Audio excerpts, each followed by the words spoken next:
Hebreus capítulo 9, vamos ler apenas do 1 ao 14, vamos falar da nova aliança, parte 2. Na quarta-feira passada falamos da nova aliança, certo? Falamos das alianças patriarcais e da nova aliança que foi feita em Cristo Jesus com o seu sangue. Vamos dar continuidade na segunda aliança, na nova aliança, parte 2, nesta noite, esperando que assim Deus fale aos nossos corações. Quem achou, diga amém. Amém. Diz assim: a primeira aliança tinha ordenança para o culto e um santuário terreno, pois foi erguida uma tenda, em cuja parte exterior, chamada lugar santo, estava o candelabro, a mesa e os pães sagrados.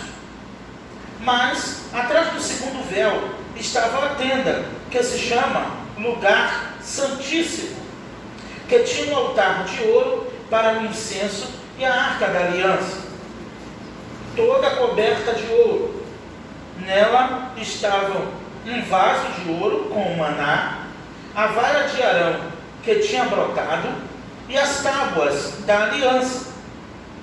Sobre a arca estavam os querubins da glória, cobrindo o propiciatório. Mas não falaremos disso agora em detalhes.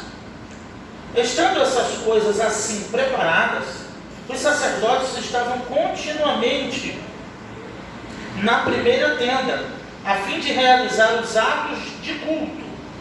Mas na segunda tenda, somente o sumo sacerdote estava, uma vez por ano, nunca sem sangue, o qual ele oferecia por si mesmo e pelo pecado do povo, cometido por ignorância.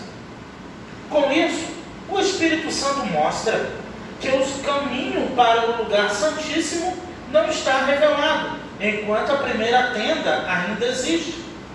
Isso é uma figura para o tempo presente e, segundo ela, quanto à consciência.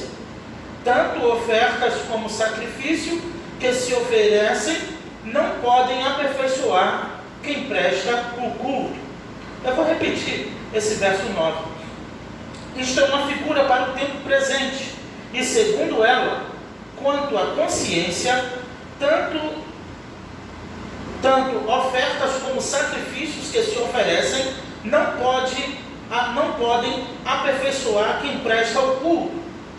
Essas coisas se referiam somente à comida, bebida e às diversas lavagens cerimoniais, ordenanças humanas impostas até o tempo de uma reforma.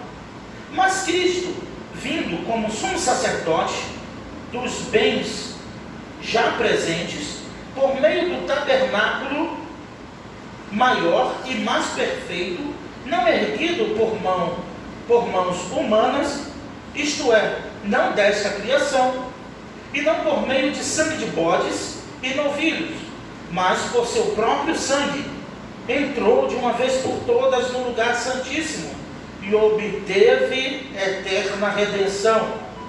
Porque se quando a purificação da carne e o espalhar do sangue de bodes e touros e das cinzas de uma novilha santifica os que estão impuros, quanto mais o sangue de Cristo, que, imaculado por meio do Espírito Eterno, ofereceu a si mesmo a Deus, purificará das obras mortas a vossa consciência para servirdes a um Deus vivo.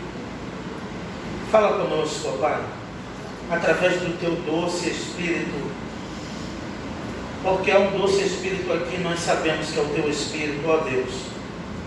Viemos para te adorar, bem dizer o teu nome, mas viemos para ouvir a tua voz também. E não tem melhor maneira do Senhor falar conosco através da tua santa e poderosa palavra, porque jamais ficaremos confundidos, ó Pai. A tua palavra não nos confunde, vozes nos confundem, tantas coisas, sinais podem até nos confundir, mas a tua palavra não nos confunde. A tua palavra é clara, a tua palavra é poderosa, a tua palavra é viva, e a tua palavra nos santifica e nos purifica de todo pecado. Por isso que eu te oro e te agradeço, pedindo que mais uma porção da tua palavra fique gravada na tábua de nossos corações. É isso que eu te peço em nome de Jesus. Amém.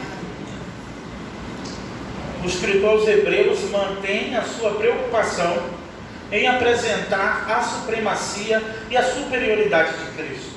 A carta aos Hebreus, embora seja um pano de fundo, ou seja, uma lanterna acesa no livro de Levíticos, onde aponta as cerimônias, os cerimoniais, na verdade, os ritos, os rituais que eram pedidos pelo próprio Deus para que assim fosse oferecido àqueles que pensassem em chegar à sua presença ou a entrar no lugar santo. Quem sabe um sumo sacerdote para ir no lugar santo dos santos, aqui diz o lugar santíssimo, outras traduções é dizer no santo dos santos, porque havia um segundo véu dentro da tenda, que era o lugar do santo dos santos, era o lugar por trás da tenda, da primeira tenda, onde estava a arca, onde estava simbolizando de fato a presença de Deus. É um livro, a carta aos Hebreus, na verdade, é uma carta de teologia sistemática. Por que teologia sistemática? À luz da Bíblia, não à luz de Gruden, de Berkhoff, do Strong, do Charles Finney, do Charles Hodge. Tantos livros de teologia sistemática que temos, e alguns até são muito bons, não se compara a uma teologia sistemática que a própria carta aos Hebreus mostra. O que é uma teologia sistemática? É que estuda as doutrinas bíblicas de forma sistematizada. Por isso que o nome é teologia sistemática. Mas infelizmente tudo aquilo que o homem põe a mão sofre corrupção. Porque o homem é corruptível, ainda que de forma intencional. Por isso que eu digo que mesmo grandes obras de teologia sistemática prontas, estudamos em seminários, 4 anos, livro após livro, nenhuma delas se compara quando eu leio a carta de Paulo aos Romanos e quando eu leio a carta aos Hebreus. Tem tudo praticamente essencial para a nossa fé que precisamos. Por exemplo, vai falar da doutrina da imutabilidade de Deus, vai falar que Deus não muda, que Deus é imutável, que Deus não mente, vai falar da soberania de Deus na criação, vai falar de muitos atributos de Deus, atributos de Cristo e atributos do Espírito Santo. Deus é amor, vai falar que Deus é amor, vai falar que Deus é santo, vai falar de muitas coisas muito importantes que já encontramos nos livros, que na verdade foram extraídos da Bíblia para que esses livros fossem prontos. Por isso que mais uma vez eu digo que eles não são tão perfeitos quanto a própria palavra de Deus, embora alguns sendo até meus livros de cabeceira. Quando estou a pensar em alguma doutrina bíblica, eu recorro a certos materiais extrabíblicos para que assim possa ampliar e abrir o leque do conhecimento. Mas a palavra de Deus, ela se renova e ela vai mostrar de uma forma poderosa aquilo que o escritor aos Hebreus queria fazer. Qual era a intenção do escritor aos Hebreus com uma carta praticamente, de uma certa forma, desconstruindo aquilo que Israel, que os Hebreus acreditaram durante anos. Meus irmãos, como um pastor novo na igreja, eu posso afirmar isso para vocês, desafiar um público a abrir mão de coisas antigas, de preceitos antigos. Isso eu digo como homem, isso eu digo como pastor. Desafiar um povo que está com um certo tipo de hábito, com um certo tipo de mania, a abandonar, convencer, entrar na mente, de uma certa forma, no bom sentido da palavra, e convencer as pessoas a abrir mão de hábitos antigos, de maneiras antigas, para abraçar o novo. Isso é muito complicado. Muito complicado, porque as pessoas se apegam a aquilo como se fosse uma âncora, como se fosse, na verdade, não uma âncora, mas como se fosse uma boia salva-vidas, que é aquilo que é essencial para a sobrevivência. Agora, eu falando isso como um homem, como um pastor de igreja local, eu me coloco no lugar do escritor aos Hebreus, a mexer com o povo hebreu, a mexer com a lei de Moisés, a mexer com Levíticos e dizer para eles: olha, a partir de hoje esquece cerimônias, esquece guardar o sábado, esquece luas novas, esquece os ritos judaicos e foca só em Jesus. coloca nessa doutrina nova que eu estou escrevendo para vocês. Certamente, se o público que recebeu a carta aos Hebreus fosse um público do nosso século, diria de repente assim, talvez, quem sabe, olha, quem é ele? É maior do que Moisés? Porque Jesus ouviu isso. Vem cá, você é maior do que Moisés por acaso? Para vir dizer que aquilo que Moisés escreveu em Levíticos não vale mais de nada? Jesus, o Filho de Deus, ouviu isso. Aí Jesus responde lá em João capítulo 6, quando ele diz: eu sou o pão da vida. Quem comer da minha carne e do meu sangue jamais terá fome e terá sede. És tu maior do que o nosso pai Moisés? Anota aí, João 6. É tu maior do que o nosso pai Moisés, que comeu o maná, ele e os filhos dele. Aí Jesus fala: vem cá, Moisés, tá bom, comeu maná todo dia, 6 horas da manhã, caiu o maná fresquinho do céu. Cadê Moisés? Cadê os pais de vocês? Cadê a descendência toda que comeu maná? Estão vivos? Nenhum sobreviveu. Está aqui quem é maior do que Moisés. Quando Jesus vai comparar, dizendo que eles são filhos do diabo, o que eles dizem? Olha, Jesus disse, olha, tu não tem nem 50 anos, tu está dizendo que viu Abraão. Jesus disse, está aqui quem é maior que Abraão. Abraão viu o meu dia e se alegrou. Imagina o desafio do escritor ao escrever uma carta, se assim podemos dizer, uma homilia, uma homilética, em forma, na verdade, de um sermão. Ela é lida com as aplicações que ela é feita, com a introdução, com a estrutura literária, com os pontos aqui, com os tópicos tratados. Ele divide a carta em tópicos, como se fosse uma aula realmente de pregação, onde aprendemos as frases de transição de um texto para outro. Ele começa a combater tudo aquilo que aquele povo achava superior. Olha, eles achavam os anjos o máximo. Eles achavam os anjos o máximo. Aí ele vem, Cristo é maior que os anjos. Aí prova que Cristo é superior aos anjos. Olha, Moisés, se tivesse, Deus teve que ocultar. Nós falamos isso na quarta retrasada. Quarta passada, Deus teve que ocultar o corpo de Moisés, que até hoje ninguém sabe onde está. Por quê? Por causa da idolatria do povo. Então Moisés era o cara, Moisés era o máximo. Moisés era o máximo. Mas quando Moisés estava com eles, Moisés não prestava. Moisés era o máximo. Mas quando Moisés estava lá, chegava Moisés com tudo que era nome. A gente quer água. Essa água está amarga, Moisés, dá teu jeito. Deus, Moisés, joga um pedaço de pau na água após atravessar o Mar Vermelho, tá? Não foi uma semana depois, não. Foi logo após a travessia. Miriam acabou de tocar o pandeiro, o povo já reclamou da água, que estava amarga. Joga um pedaço de pau na água, Moisés, essa água vai ficar doce, vai ficar potável, o povo vai poder beber. Aí o povo bebe, acabando de beber água, diz assim, mas só tem água, e agora? A gente precisa comer, não é só matar a sede, não. Mas depois que Moisés morreu, Moisés era o cara. Moisés era o máximo. Moisés foi o melhor líder que Israel teve. É impressionante isso. A característica de um povo murmurento, de um povo que não recebe o novo de Deus, porque vive acorrentado no passado. Mas eu tenho uma palavra de Deus para a tua vida nesta noite. Se Deus está te pedindo para você abrir mão do velho, é porque Ele tem coisa muito maior e melhor para a tua vida. Apenas ouça o Espírito, ouça a palavra e veja o que é que Deus quer de você, o que é que Deus está falando para você de forma individual, o que Deus exige de você, o que Deus pede a você à luz da sua palavra. E aí, quando as bênçãos chegar, Deus sabe tratar com cada um no particular. Todos estão ouvindo a minha voz neste momento, mas certamente Deus está falando a cada coração de uma maneira.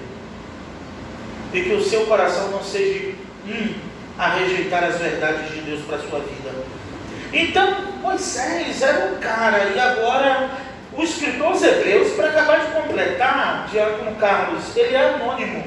Ninguém sabe, ele não fez questão de assinar embaixo. Ele não, pensam até hoje que foi Paulo, outros pensam que foi Apolo, mas de fato não tem nenhuma evidência externa ou interna de quem realmente escreveu essa carta. Até hoje são só conjecturas, são só pensamentos e debates que não vão levar a lugar nenhum.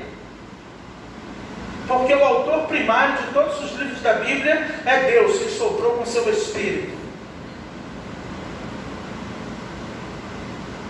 Mas ele quer desconstruir uma ideia velha. Ele quer desconstruir um barraco velho para construir uma tenda nova. E essa tenda nova, nessas mentes pequenas, nessas mentes presas em obstáculos, em cerimônias antigas, eu estou me referindo ao povo judeu, tá, irmãos? Quando for para aplicar, eu aplico. Mas estou me referindo realmente ao povo judeu. Há uma mente mesquinha, presa no ritual, presa no pragmatismo, presa naquilo que, apegado àquilo, como se fosse o seu projeto de vida. E Jesus está dizendo: eu tenho vida e vida com abundância para você. O desafio, quando eu acabei de contrastar e fiz uma analogia de um pastor de uma igreja local com um escritor, olha o desafio dele, que vai chegar numa comunidade. É carta a quem? Aos hebreus. Não é uma carta aos gentios. Ele não está escrevendo para um povo que não tem compromisso, nunca teve compromisso nenhum com a lei. Não, vocês pensam o que, irmãos? É muito mais fácil pregar para não cristãos do que para cristãos. Sabe por quê, irmãos? Porque eles estão arrasados no mundo, decepcionados, iludidos, estão com o coração igual manteiga. A palavra chega, já viu? Na hora da morte até o ateu confessa a Jesus. Não é verdade? Mas há quem diga que, e aqui os mais antigos sabem que quando o analgésico, quando o anti-inflamatório é demais, você não dá uma pausa naquilo ali, ele passa a perder o efeito. Que o próprio organismo cria uma casca, não sei o que eu posso usar, uma resistência, que aquele antibiótico, ele já não faz mais efeito, porque ele é tomado direto antibiótico, e chega um ponto que tem que parar, para o organismo ficar vulnerável de novo, para poder receber antibiótico de novo, para ficar curada. A Ellen tinha muito problema de garganta quando era menor, era muito constante, e às vezes a gente precisava dar uma pausa no antibiótico. Uma amoxicilina tinha que dar uma pausa, porque muito acabava que já não fazia mais efeito. E mentes cauterizadas como as dos judeus, de tanto ouvir, a própria consciência cria uma resistência quanto aquilo que é novo, quanto aquilo que vem de Deus, porque a sua própria consciência diz assim: não, isso é antigo, é isso aqui mesmo, essa é a minha zona de conforto, é assim que eu sempre acreditei, é assim que eu sempre... Tem gente que ousa dizer: não, mas eu sempre aprendi assim. Mas aprendeu tudo errado a vida toda. Depois de 20, 10, 15 anos, descobre que aqueles anos foram inúteis, foram em vão, no quesito daquilo que a pessoa pensou como se fosse o seu projeto de vida e o seu conhecimento supremo das coisas. Do verso 1 até o verso 5, ele vai falar do santuário, ele vai contrastar, ele vai desconstruir, ele vai falar, mas ele foge. No verso 5 ele foge, porque ele sabe, e aqui o escritor entende, que é um assunto que eles não estavam preparados para discutir naquele momento. Quando ele diz assim, ele fala, mas eu imagino o povo enfurecido. E aí ele diz assim: não, mas a gente fala disso em outro momento. Não é para agora. Com mais detalhes a gente discute isso depois. Porque eu tenho muita coisa para falar. E se eu ficar discutindo detalhes de coisas efêmeras, eu vou perder muito tempo. Foi isso que eu entendi. Olha, é muita coisa. Para eu ter que parar aqui e ficar explicando a vocês que são hebreus, como era o propiciatório, como era a tenda, como era o Santo dos Santos, eu vou ficar aqui ensinando beabá, tudo de novo para vocês, eu vou perder tempo. Então vou avançar para falar de algo superior, algo maior, e não passa de uma pura verdade, das quais Paulo orientou a Timóteo, orientou a Tito, a não perder tempo com debates de coisas tolas, debatendo coisas que não vão chegar a lugar nenhum, gastando tempo, não investindo tempo, mas gastando tempo em coisas que de fato não têm valor. Ele vai falar da primeira aliança, que já falamos que é a nova aliança, a primeira aliança é a antiga, né? A primeira aliança tinha ordenanças para o culto em um santuário terreno. Ele vai mexer aqui, ele vai falar de culto. Eu indico vocês também, e tem uma mensagem do Dr. Augusto Nicodemos dizendo: isto não é culto. Muito interessante essa mensagem também, para que a gente possa elucidar um pouco e pensar sobre o que de fato é culto. Porque lemos aqui, vamos chegar lá, se assim Deus permitir, que as coisas que acontecem no culto não santificam quem cultua. O interessante é isso, que os rituais e tudo aquilo não está te santificando em nada. Na verdade, o que Deus quer, de tudo aquilo que é oferecido a Ele, é uma consciência limpa, é uma consciência pura, daquilo que estamos prestando a Deus. Tudo, irmãos, tudo que Deus vai atentar para mim e para você, não começa no coração, é um engano. Essa história, faz o que está no teu coração. Não, irmão, faz o que está na tua consciência. Porque o coração é enganoso e mais perverso do que todas as coisas. Quem não conhecerá? O coração é maligno. O nosso coração nos engana. O nosso coração nos move a emoções. Mas a nossa consciência não. Nos leva à razão. E tem um livro também do John MacArthur, Crer Também é Pensar.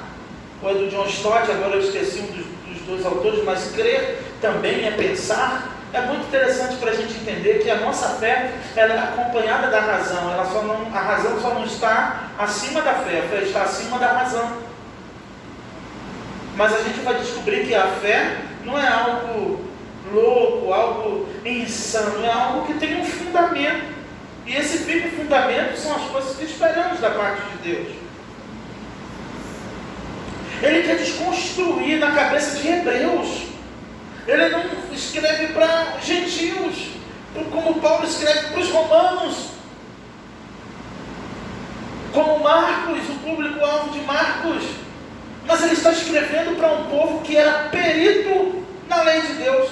Era um povo que no mínimo deveriam ser. Por isso que lá no capítulo 8, por isso que nos capítulos anteriores ele vai escrachar, dizendo: olha, vocês já deveriam serem mestres e deveriam estar ensinando, e precisa que vos ensine novamente os princípios elementares da vossa fé. Vocês, na verdade, esse público aqui deveria ser o mais avançado, porque o público-alvo desta carta é a carta aos hebreus, ou para os hebreus. Então, se tinha algum gentil ali, ele ficava todo constrangido, porque o negócio aqui, a conversa, era só para hebreus. O gentil não ia entender nada, propiciação, circuncisão, ele não ia entender nada. Mas ele desafia aquele povo, aquela comunidade, a uma mudança na consciência, a uma mudança na mentalidade, a mudança no pensamento. E Paulo vai dizer que quando era menino, corria como um menino, pensava como um menino, e discorria e fazia tudo como um menino. Mas ele diz: quando cheguei a ser adulto, eu acabei com as coisas de menino. Que só experimenta o novo de Deus, só experimenta as novidades de Deus, que já estão aqui na sua palavra, aqueles que decidem tirar o véu da sua própria consciência, para que possa receber a luz de Jesus na sua mente. Ele fala da primeira aliança, do culto, pois foi erguida uma tenda, em cuja parte exterior, chamada lugar santo, estavam o candelabro, a mesa e os pães da proposição, ou os pães sagrados. Eram coisas sagradíssimas, eram coisas que não podiam tocar, eram coisas que os sacerdotes podiam entrar no lugar santo. O povo ainda ficava do lado de fora da tenda. Ali eram os sacrifícios oferecidos no lugar santo, eram os sacrifícios oferecidos diariamente. Quem pecou, quem roubou o gado do vizinho, quem matou o próximo, enfim, ali era todo tipo de pena, de apedrejamento a sacrifícios. Então não parava o movimento. Mas no lugar dos santos, a segunda parte da tenda, que era uma tenda dentro da outra, mas que dividia um véu. E eu fiquei impressionado quando passei em frente à igreja um dia desses, já tem uns dias, que tinha um véu que dividia o púlpito da igreja. Não satisfeito no altar, tinha a Arca da Aliança. Eu falei, meu Deus, não leu Hebreus? Não leu Hebreus? Os escritores hebreus querem desconstruir o véu, desconstruir tudo e mostrar que Cristo, na verdade, habita em nós. E pastores botando tenda, botando arca gigantesca do púlpito, dizendo que Deus está ali e o povo não fica um grupo. Oh, glória a Deus, não pode subir ali não, porque ali agora está mais sagrado do que antes. O que estão fazendo com a noiva do Cordeiro? O que estão fazendo com a mente do povo? Com sensacionalismos. Quando vem a enfermidade, quando vem a festa, quando vem as lutas, aí você vê quem tem Bíblia na veia e quem não tem. Aí você vê quem é lavado e remido de verdade. Só precisa ser posto à prova.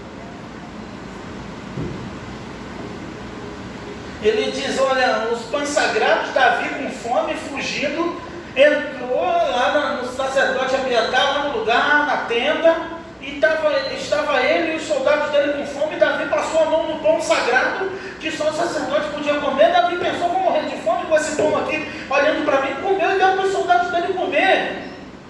Eles comeram. Deu para os soldados deles comerem e comiam o pão do sacerdote. Aqui era sábado. Jesus está esperando os discípulos que estão dentro de uma propriedade comendo espigas de milho. A lei de Moisés vai dizer que se entrar uma pessoa na tua propriedade, segundo a lei de Moisés, é a lei do Brasil, é a lei da nossa legislação brasileira, na tua propriedade só é comprovado o roubo se ele sai com o objeto. Então, se o indivíduo entrasse na fazenda, na plantação, comesse milho, uva, e quando ele estivesse consumindo, comendo ali dentro, o dono da propriedade não podia fazer nada, porque não era roubo. Porque ele estava saciando a fome. Agora, se ele saísse da propriedade com aquilo, era roubo. Os fariseus olham, mas os fariseus não criticam porque eles estão numa propriedade comendo milho, mas porque eles estão fazendo esforço para quebrar o talo da espiga do milho. Como eu disse para vocês, doutores da lei com a mente de caroço de ervilha, doutores, magistrados, poliglotas, no mínimo falava o grego, hebraico, aramaico, já eram poliglotas, o latim. Então, chateados porque quebrou a espiga do milho no sábado. Vede o que os teus discípulos fazem no sábado. Está tendo trabalho de quebrar o milho. Aí Jesus disse, não leste o que fez Davi quando teve fome? Ele, os homens dele, que entrou no lugar santo e comeu dos pães da proposição e deu para os soldados dele? Percebam que a mente mesquinha, a mente pequena nos impede de avançar, nos impede de enxergar a grandiosidade que Deus tem para nós. Viver presos num pragmatismo, e aqui ele está falando sim de culto, aqui ele está falando sim de uma mentalidade de adoração, o que é realmente uma adoração, o que é realmente um culto, e eu gastaria aqui todo o meu tempo só no verso 1 ao 5, para falar sobre justamente isso, a mente mesquinha de doutores, a mente de intelectuais presos em coisas efêmeras. Ele vai dizer, ali estava o plano da preposição, olha o 3, mas atrás do segundo véu estava a tenda, chamado lugar santíssimo, com uma cortina, que continha o altar de ouro para o incenso, a arca da aliança e o candelabro, com 7 partes, representando as 7 igrejas, os 7 Espíritos de Deus, os 7 pastores, os 7 mensageiros. Em cada uma delas tinha um azeite que simbolizava o Espírito Santo. Estava lá de ouro, coberto de madeira de acácia. Estava também naquele lugar lá dentro, depois do véu, a arca da aliança, toda coberta de ouro. Nela estava o vaso do maná, estava a vara de Arão que tinha brotado e as tábuas da aliança, representando as tábuas a lei de Deus, o maná, a provisão de Deus, E o cajado de Arão é a autoridade de Deus. Estavam lá dentro desse lugar, do lugar santo, ou lugar santíssimo, que na verdade o sumo sacerdote, perceba que sobe o nível, né? Agora ele é sumo sacerdote, não é mais um sacerdote qualquer. Na época de Israel, Moisés que entrava. O sumo sacerdote, todos já sabem, oferecia um sacrifício pelos seus pecados. Tinha que ter sangue para entrar, para oferecer sacrifício. Sabe qual era esse sacrifício de uma vez por ano? Era de pecados involuntários. Eram pecados que não eram lembrados, pecados que haviam sido ignorados. Lembra que Davi ora, expurga de mim, Senhor, até os que eu não lembro mais. Às vezes até o que a gente não pensa que não é pecado, já é pecado. Então a gente tem que fazer sempre a oração de Davi: Senhor, nunca, irmãos, meu irmão, minha irmã, se ache justo aos seus próprios olhos. Pense que diante de Deus o teu caráter, a tua conduta não passa como um trapo de imundícia, como diz a Bíblia. Nunca se ache puro aos seus próprios olhos. Pelo menos diante de Deus se acha a pessoa mais carente da graça de Deus. Porque cheiramos tão mal, que precisamos do perfume de Cristo para Deus conseguir, né, receber-nos quando chegarmos à sua presença como um cheiro suave. Então Ele derramou nessa humanidade depravada, aqueles que confessam o seu nome como único e suficiente Salvador, o perfume de Cristo. E tem gente que se ofende com isso: não sou depravado não. Tira Jesus da tua vida para tu ver. Tira Jesus, tira a Bíblia da vida do homem, para ver se ele não está sujeito a todo tipo de misérias e mazelas. Se tudo aquilo que sua carne cobiça e deseja, que vai variar de um para o outro, se sua alma não irá se entregar, fique longe da palavra de Deus, fique longe de Deus, e você vai ver o que você é capaz, e você vai ver o que sua mente é capaz de produzir. Fica uma semana sem ler a Bíblia, sem orar, e você vai ver o que os teus instintos mais famintos são capazes de produzir em você. É uma geração que vive machucando o coração de Deus com o pecado. E só tem uma coisa que nos impede de tropeçar, meus irmãos. Está na carta de Judas. É Jesus, aquele que é poderoso que vos impede de tropeçar. Você não tropeçou, não tropeça, ou não vai tropeçar enquanto você estiver nas mãos de Jesus. Joga a presunção, a vaidade, a tua justiça humana, o teu conhecimento, joga tudo por terra, faz igual Paulo, considera como esterco, joga fora e diz: Jesus, agora eu sou teu e tu és meu. E aí? Vai fazer o que de mim? Não vivo mais eu, mas é tu que vive em mim. Se é você que vive em mim, Senhor, se é o Senhor que vive em mim, então faz o que quiser comigo. Paulo rasga as vestes e diz para os Gálatas: ninguém mais me inquiete, ninguém mais me importune, porque eu trago no meu corpo as marcas de Jesus Cristo. Uma geração que não tem uma cicatriz, uma geração que nunca foi apedrejada, uma geração que nunca ficou noite sem dormir, nunca sofreu um naufrágio, nunca tomou uma chicotada por causa de Jesus. E fica a igreja perseguida, os filhos dele não aguenta. E sabe qual é a minha oração? Senhor, não deixa vir até mim aquilo que eu não vou suportar. Me ajuda, Senhor. Porque Pedro disse: ainda que todos desertem, eu não desertarei. Foi o primeiro a fugir. Mas quando Pedro falou aquilo para Jesus, Pedro falou de coração. Pedro falou com toda a sua consciência: olha, ainda que todos te deixem, eu não vou te deixar. Ainda que todos te neguem, eu não te negarei. Aí Jesus, conhecendo lá na frente a mente do homem, diz: Pedro, antes que o galo cante, tu vai me negar 3 vezes, Pedro. Não, Senhor, ele é teimoso. Não, Senhor, ainda que todos te abandonem, eu não abandonarei. Cortou a orelha de Malco e fugiu. Cadê Pedro? Ninguém achou mais Pedrão. Quando encontraram ele: tu é um dele, Pedro? Eu não, nem conheço. Mas tu fala igual a ele, tu do teu jeito. E o falar como ele usam como discipulado, mas na verdade falar como ele era o sotaque galileu. Tu fala bem nordestino, igual ele. Pedro começou a falar logo carioquês. Qual é, mano? Poxa, tá me tirando? Passou batido. O instinto de sobrevivência do ser humano. O ser humano, para sobreviver, ele faz coisas que só na hora ele sabe que é capaz. Estava o maná, e o maná ele estava querendo substituir pela pessoa de Cristo. Lembra que Jesus disse, olha, esquece o maná, esquece Moisés, ei, eu estou aqui. Quem comer da minha carne, olha, nunca mais vai ter fome. Quem beber do meu sangue não vai ter mais sede. Está aqui quem é maior do que Moisés. O maná, que é a palavra de Deus, meus irmãos, que é o verbo encarnado. A Bíblia diz, o verbo se fez carne e habitou entre nós.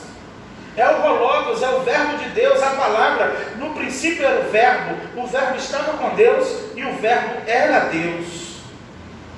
Em outras traduções, no princípio era a palavra.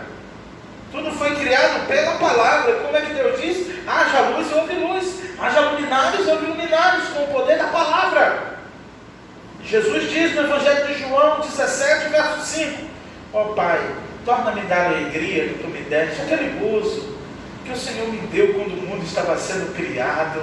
Ele estava lá, ele era a palavra que fazia tudo acontecer. E é esse maná, esta palavra que está te alimentando nesta noite. Este maná, esta palavra que está alimentando a tua alma, que você precisa, que eu preciso. O maná, a vara de Arão que brotara, simboliza aqui hoje a autoridade do Espírito Santo, a proteção, a ação do Espírito Santo em nosso meio. Não precisamos mais de Arão, nem de um cajado de amendoeira que estava morto, seco, e que no dia de manhã, no dia seguinte pela manhã, quando duvidaram da autoridade de Arão, bota os 12 cajados das 12 tribos. O cajado de Arão tinha até amêndoa, tinha flor e amêndoa. Amêndoas naquele cajado. Guarda dentro da arca. Por que guardar na arca? Porque tem coisa que tem que ficar. Moisés queria, era isso. Tem coisa que tem que ficar toda hora sendo jogado na memória. Diz que toda vez que ele murmurava, Moisés falava, olha infeliz, olha para a arca, vê lá o que tem dentro. Moisés pegava pelo pescoço, abria a tampa, olha aí o que tem. Mas não podia, né? Porque morreria. Só o sumo sacerdote podia ir lá uma vez por ano. E Moisés era o homem mais manso da terra, né? Só um dia que não foi, mas o resto foi. O restante dos dias todos ele foi manso. Só no dia de entrar na terra, uma semana antes. Eu brinco, né, irmãos? Uma semana antes, tá? Não é heresia, não. Mas foram dias antes, tá? Falou uma semana, você disse, o pastor falou que foi uma semana, o teólogo falou que eram 19 dias. E abri, olha aqui a maná, lembra que vocês guardaram de manhã e deixou, e deu bicho? Aqui o maná. Aqui, está duvidando do que Deus está fazendo, da autoridade? Olha aqui o cajado. Vocês estão esquecidos do que Deus fez naquele dia lá? E as tábuas que Moisés quebrou e voltou e ficou mais 40 dias, Deus escreveu tudo de novo, com o dedo de Deus. E como encerramos semana passada, que Deus escreveria nos corações, que não precisaria mais ninguém ensinar para o outro, porque o Espírito Santo habita em nós, e que Ele esteja gravando essa mensagem no teu coração, meu irmão, minha irmã, para que você possa experimentar o novo de Deus, e entender que Deus não vai tirar nada de você, que Ele não possa te dar melhor e maior. Deus não vai tirar ou pedir nada de você, que Ele não possa te ressarcir com maior e melhor do que o que você tem. Ele não pede nada sem propósito, Ele não exige nada sem sentido. Ele queria desconstruir isso do santuário, o maná. Sobre essas coisas, os querubins da glória, os querubins que representavam uma glória de Deus, porque o povo precisava de algo palpável. Falou só de Deus, não adiantava. Faz 2 querubins de ouro, grandes, que toda vez que eles olharem para os querubins, eles vão lembrar da glória, de uma glória maior, que eles pertencem a um lugar alto, que eles moram num lugar alto, e quem mora nesse lugar alto sou eu. Foi uma maneira de ajudar os israelitas, na sua mente pequena, a alcançar um pouco da majestade de Deus, foi mostrando só os anjos. Porque na primeira ausência de Moisés, eles fizeram um bezerro.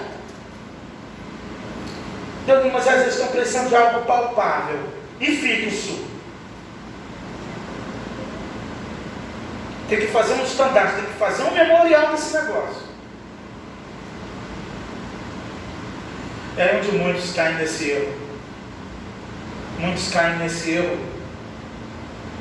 Porque na verdade a única coisa que marca um povo, que tem o poder de marcar, pelo menos nos elementos do culto, no século 21, se não for a Bíblia, se não for a palavra de Deus, mais nada os marcará. Se não for a Bíblia, nada mais vai ser inesquecível.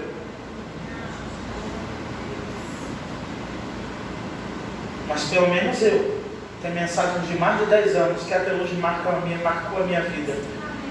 Não está anotado em lugar nenhum, mas toda vez que eu lembro eu choro. Porque a palavra de Deus tem o poder de marcar a nossa alma.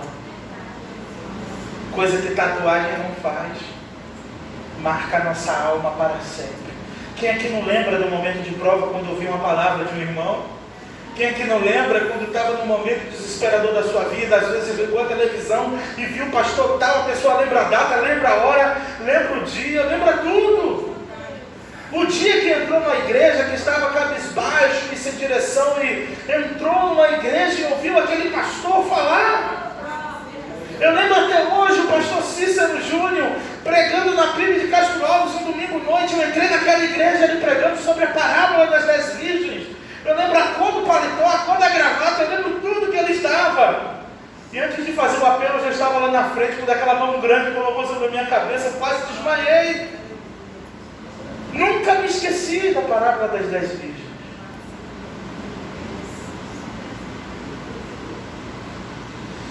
Tudo no culto, os elementos, nada disso te santifica. Mas biblicamente só tem uma coisa que nos santifica: a palavra. João 17, na oração sacerdotal de Jesus: Pai, santifica-os na verdade. A verdade é a tua palavra. Só a palavra. Só a palavra. Só a palavra, vou repetir isso para a igreja. Só a palavra tem poder de ir nos lugares mais sombrios da minha mente, da tua mente, no meu e no teu coração, e desfazer todo plano diabólico, todo plano de pecado, jogar por terra, nos santificar e nos purificar. Segundo Hebreus 9, nada mais de elemento no culto santifica ninguém. A arca não santificava, maná não santificava, nem as leis de Moisés, que só serviam para apontar o pecado, mas Cristo, a palavra encarnada, o verbo encarnado, a Bíblia de Deus, a voz de Deus para o mundo, que tem o poder de santificar a minha e a tua vida. Você quer mudar, você quer crescer, você quer ser uma pessoa melhor, se debruce sobre a sua Bíblia.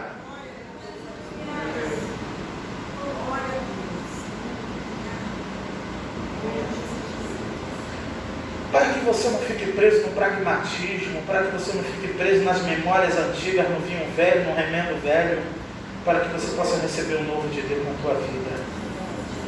Eu disse novo, o melhor de Deus já veio, que foi o seu filho, que morreu na cruz. O melhor de Deus não veio, o melhor de Deus voltará para buscar a sua igreja.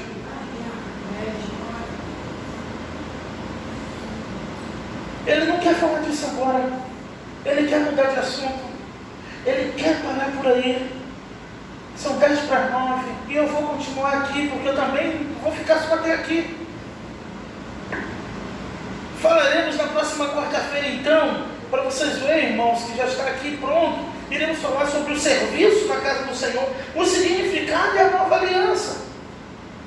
Mas eu não queria que você perdesse a essência daquilo que Deus nos direcionou nesta noite, à luz do seu Santo Espírito.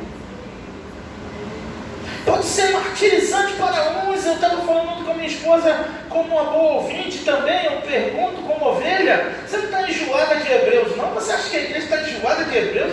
Acho que eu entrei numa furada, que esse livro é muito grande. Nunca acaba Hebreus.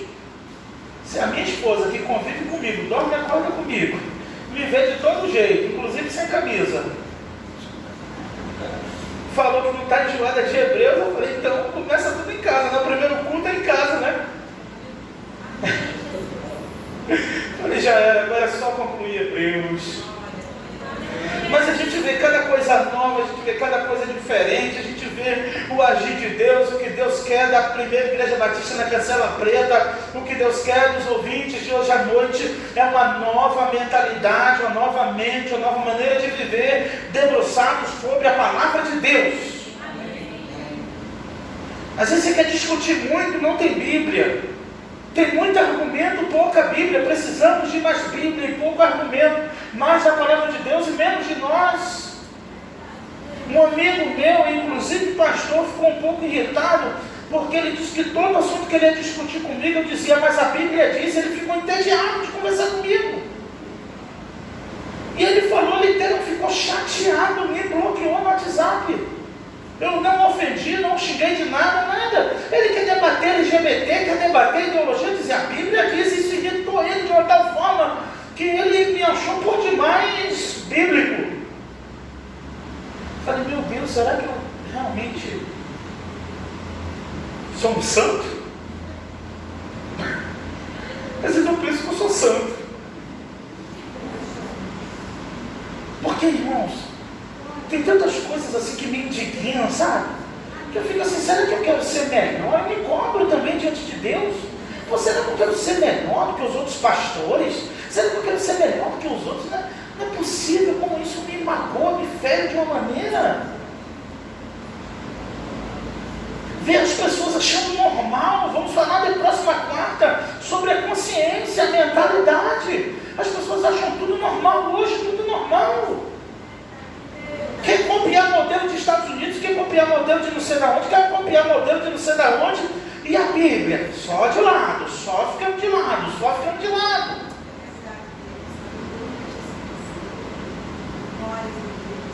Quer inventar, precisa de algo novo, porque não, só a Bíblia. Eu cheguei a ouvir, pasmem, que só a Bíblia enjoa.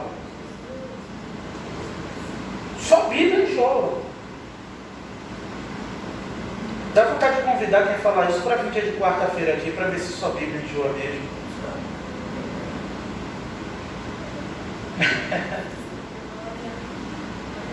Só a Bíblia enjoa, tem que ter uma novidade, um atrativo, tem um que de diferente. Só isso? Mas tu só prega? Ah, só prego. E mais o que? Não, só prego. Mas não dá uma cambalhota, um salto mortal, um jogo de luz de dentro? Não, só prego. É só o que eu sei fazer, é só o que eu fui chamado para fazer. Antes de ser pastor, ele já me chamou para ser um pregador.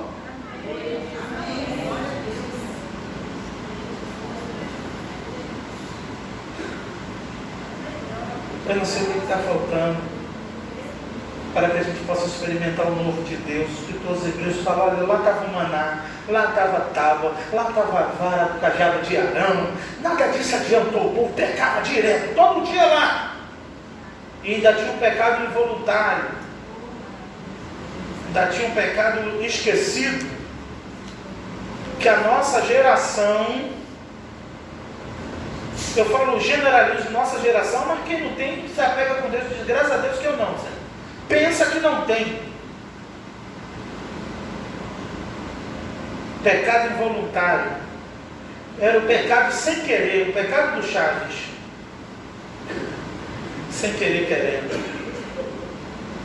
Mas eram realmente os pecados involuntários que o povo não lembrava. Então esse pecado era oferecido uma vez por ano.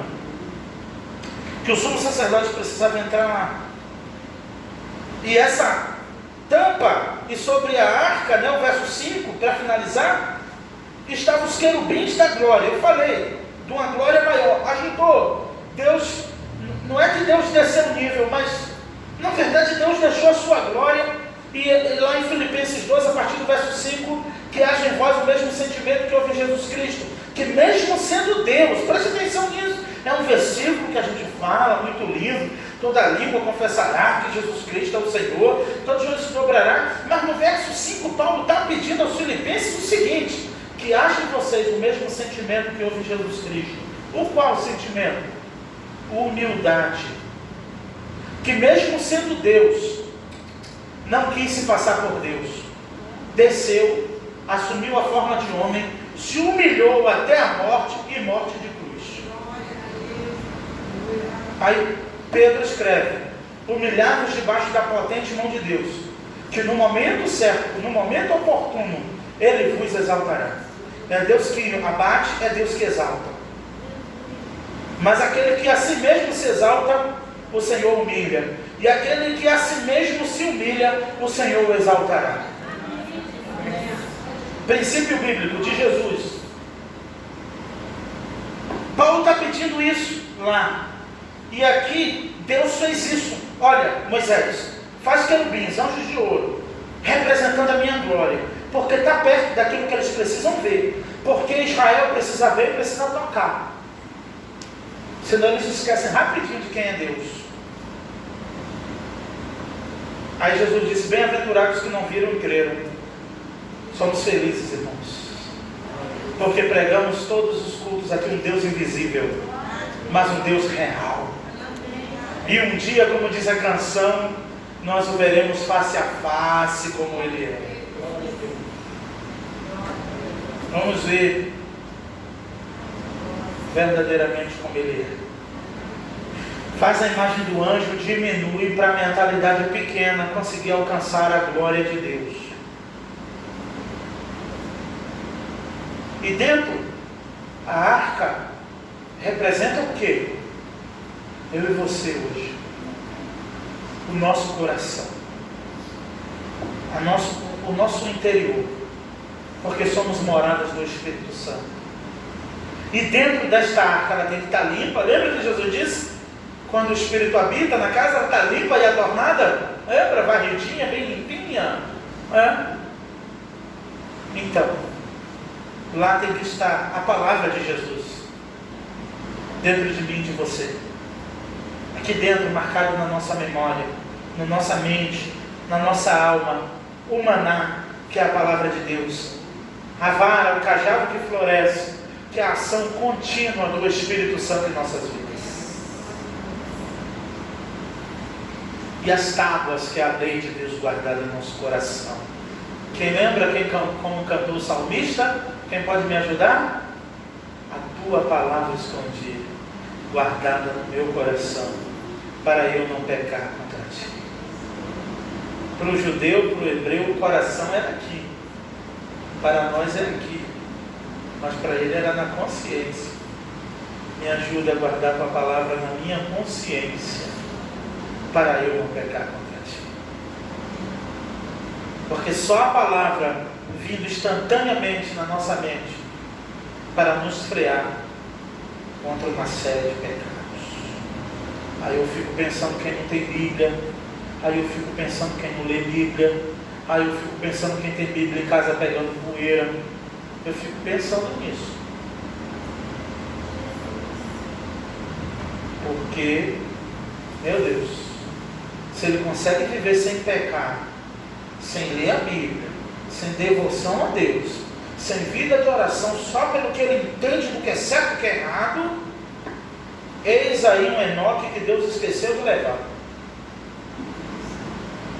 Mas é aos pés da cruz, é chorando, gemendo aos pés da cruz todos os dias, que alcançaremos vitória todos os dias contra a nossa carne e contra os nossos inimigos. Se coloque de pé, vamos orar. Vamos pedir a Deus. Como diz o Salmo 91, a sombra do Onipotente descansará. E a glória de Deus em forma de anjos cobriam a tampa da arca, que protegia o interior da arca, que protegia os objetos que estavam dentro da arca.